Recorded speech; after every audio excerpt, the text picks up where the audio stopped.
As a new player in Total War Warhammer 2, you're probably overwhelmed by the amount of spells there are. So this video is going to give you 5 spammable spells that are noob friendly because you don't have to think too much about using them, you can just use them over and over again and it will do good work for you. Before we begin though, please do take a minute to watch this sponsored ad because it helps support this channel and keeps me doing what I'm doing. It is a game I put many hours into myself, I'm like level 127 or something. Conqueror's Blade, where Season 8 Dynasty has released, and it's based on the Tang Dynasty of China, so got those Three Kingdomsy vibes that I am certainly into. The new season comes with all things you might expect: a new region, a new city, a new siege map, the battle pass to unlock all sorts of new stuff, some sweet threads to gear out yourself and your units with, and if you don't know what Conqueror's Blade is, imagine playing Total War in third person where you're playing as a legendary lord and you get to command units in a massive 15 versus 15 player siege battle. It is a free to play game, so nothing to lose by giving it a try. Of course, it does have microtransactions, but they are by no means necessary to play and enjoy the game. Now to me, the most exciting thing of a new season is the new units. For this one, we've got the Madao Battalion, the Cudgel Monks, and the Grey Hair Garrison. There's also a new weapon, the Pike, a nice long-range polearm, which means you never have to get in harm's way potentially, and there's some pretty deadly combos that come with it. So that is Season 8 of Conqueror's Blade Dynasty. If you want to give the game a try, check out the link in the description. If you register an account through that link, you'll get a 7-day premium account as well, which will give you some boosts to help you out early on. That is Conqueror's Blade Dynasty. Now to some spammable spells. First up, a classic for all you crow lovers, Flock of Doom. This spell is a great, cheap and easy one to use, doesn't cost a lot of winds of magic and has a pretty quick cooldown at 30 seconds. It's a direct damage area spell, so you can cast it on a whole bunch of units in a small area, enemy ones, and it will do direct damage to their health and rip it off them. It's best off against infantry with lots of high numbers, doesn't work against cavalry or monstrous infantry and things very well. It does damage per model, so the more models there are, the more damage it's going to do. So infantry is the best target. It can be overcast as well for double the cost but double the duration, so extra damage to be done if you see a good opportunity. The only big downside is that there is a chance the enemy will resist the damage.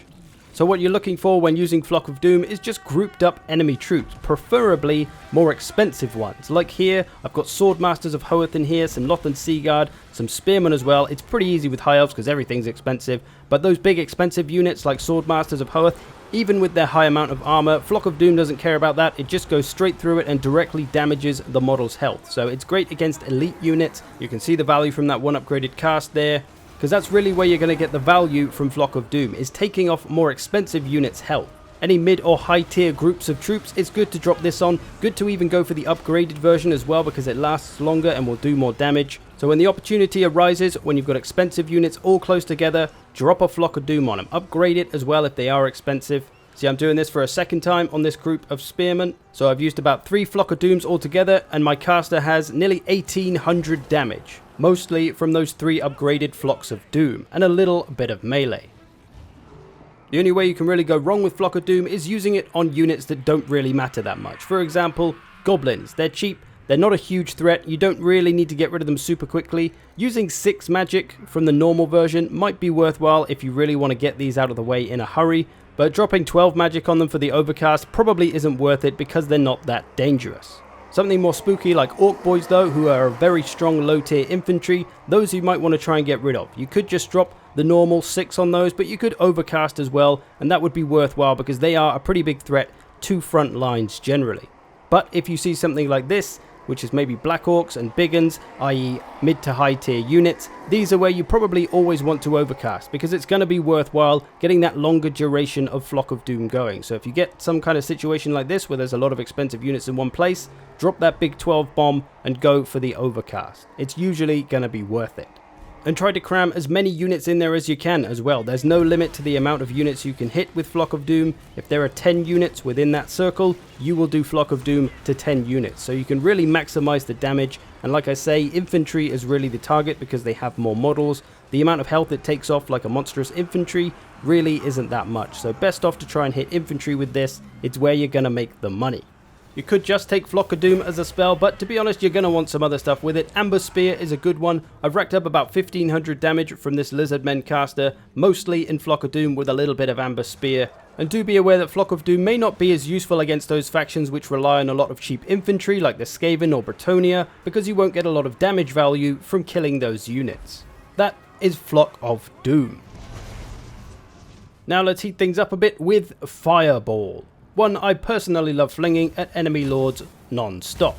Not one that needs a ton of explanation, it's a fireball. It does fire damage but also magical damage, which you might not expect. Does explosion damage, it's great at attacking single targets, it has great range, it's listed as not good against armor, but honestly it does pretty well. It certainly can do more damage against lighter armor, but can still hurt the big heavy boys. If it is aimed at a big heavy boy, you can overcast it for a bit of extra magic, which gives it some extra armor piercing power. It's not a very expensive spell and has a short cooldown, so perfect for your spamming. There are many casters that can have fire, good and bad factions have this lore. It's a great one, and it's got a lot of great spells. Fireball is obviously the magic missile, so it's good for taking down those single entities, lords, heroes, single large monsters, but can also do great against monstrous infantry, cavalry, well, even infantry, pretty much everything, but it's good as a magic missile for targeting those slightly harder to hit units. You can see one cast of it here, we've killed 2 trolls. Poor little icy trolls have gone down. Great for sniping at those lightly armored wizards as well. It will do a lot of damage there. You can see we took about a third of this health off of this shaman. But for the most part, because it can be cast every 30 seconds and it doesn't take long to actually use, you can just pop it off at the lord constantly and it'll do a good bit of damage. Fireball, great against those factions that are weak to fire as well, like the vampire counts, like Norska. It's a great spell to just pop off over and over again against those weak to fire units. Specifically lords and heroes, anything that's going to feel the pressure of taking that heavy damage. As it has magical damage on the fireball as well, it's good against ethereal units, or any units with big physical resistances. The fireball and its magical damage does not care and will rip health off them. So Fireball, a versatile piece of magic that can be used for many situations. Good to bring alongside the Burning Head, because then you've got some infantry killing power in the Burning Head and some single target killing power in the Fireball. Another one fairly simple in its application, Plague of Rust. One from the Metal Lore book, which I personally do very much enjoy. This will take 30 armor off an enemy unit for 44 seconds, which is pretty hefty. It is only a single target though, so it's only going to be one unit, but that's great for lords, heroes, single large monsters, but also any kind of elite unit as well. Cavalry, monstrous infantry, regular infantry, whatever. Bring down their armor, that's going to hurt everybody in the same way. The best thing about Plague of Rust though is that it should pretty much always be overcast, because it only costs 6 magic, 2 more than the normal version. So for only 50% of the magical cost, you get 100% bonus power from this spell. So I'd recommend always going in for the overcast, no matter who you cast it on. A 28-second cooldown time means you can keep a unit constantly down on the armor most of the time. This can be a really dangerous situational spell, so sometimes not best to spam it off, but usually you will always find a decent situation to use it in. Whenever you've got an enemy strong unit in a bad situation, like this Kemrian fighting 3 units of Skinwolves here, drop its armor by 60 and watch its health melt away. Whenever you've got an enemy unit trapped like this, when they can't really outrun you because the Skinwolves are pretty fast, just like the Kemrian is, you can do a lot of damage and really put them in a bad situation, because he can't get away, so he has to stand and fight, but he's got 60 armor less. He's done for, basically. Another strong way to make a good use of this spell is to cast it on a single entity that is large and then focus them with missiles, because they'll be easier to hit for the missiles, they'll have 60 less armor, and they won't last long. 2 units of handgunners here for the Empire blasting away at a Carnosaur that's now had most of its armor removed. So an incredibly powerful spell if focus firing with strong infantry, missile infantry and strong artillery. You can absolutely delete units in seconds potentially. You'd need a bit more than 2 handgunners, but you can get some pretty scary combinations. Very dangerous against enemy lords and heroes especially, or any single large entity. You can do some serious damage with the help of Plague of Rust. Or if there's one particularly strong worrying unit on the battlefield, like the Phoenix Guard, you could mostly constantly keep them debuffed with Plague of Rust, so that they have 60 less armor for most of the battle, thus making them much less effective. As this spell is very cheap even when overcasted, I like to team it up with Final Transmutation, which is a very expensive direct damage area spell. Otherwise you might find that you can't use your magic fast enough just using Plague of Rust. So good to team that up with Final Transmutation, or Searing Doom is another good cheap spell, but again, you got to make sure you can make use of all your magic before it's too late. But there we go, Plague of Rust. Next, a classic and the heal of heals, Earthblood. One of the simplest and most effective spells you will find. It's an area healing spell up to 4 targets for only 7 seconds, but it costs only 6 magic and has a 30-second cooldown, so you can use this a lot. Heals 336 health of each unit that it hits, so naturally try to hit the maximum of 4 units to make the most of it. You can overcast it though for a greater healing amount, 672, which is very nice for 4 units. So this is just very powerful everywhere. Like I say, it's simple and effective. Healing magic is one of the easiest to use and get used to, and is always useful, provided that you hit worthwhile units. It's great for supporting your frontline troops, helping them stay in the game that little bit longer before they lose too much health. And like I say, where possible, always try to hit 4 units. If you only hit 2 or 3, you're kind of wasting a few hundred health that you could be healing somebody. Not always possible, but good to look out for. You can keep healing the same units even, just to keep them in the fight, keep holding that front like I'm trying to do here with these Empire boys. Honestly, healing is very often the best way to go with magic, no matter who you're playing, if you have healing of course. And there's a few ways to use Earthblood. You can get that support for the front line, or you could have your healer travel around with a group of cavalry. Very commonly see this for Bretonia. They can just heal up those cavs all of the time. You got 4 cavs, so she can maximize that Earthblood usage. You can even use it as they charge in to minimize the risk of any models dying. It might be slightly wasted on the models that have full health, but it'll stop any models from dying, and that can be very useful. You can go for the overcasts as well, which is usually a good idea on more expensive cavalry like questing knights and grail knights. But you could do this with any faction that has good strong cavalry that you could team up with in a little group of 3 or 4 units, or even monstrous infantry, because it can heal them just as well. And lords and heroes, 300 or 600 health on a lord is a pretty nice boost, so you can throw them into that little circle as well. But of course, do remember, you can only hit a maximum of 4 units. Just like Flock of Doom though, be wary of who you cast it on. Is it worth using on the cheap crappy spearmen? Are they really going to do anything with that extra 300 health they're all going to get? Probably not, because they're not great units anyway. You're probably going to want something better, mid to high tier units, much like Flock of Doom. Best not to waste it on units that aren't really going to be able to do much with it.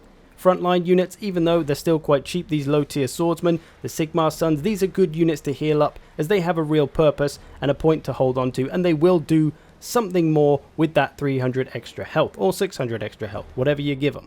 But of course, mostly using it on expensive units is always a great way to go, because they've got more chance and more potential to do something with the extra health you give. And it'll also give you more CP back, which can help you stay in the fight that little bit longer, which may help you win. Who knows?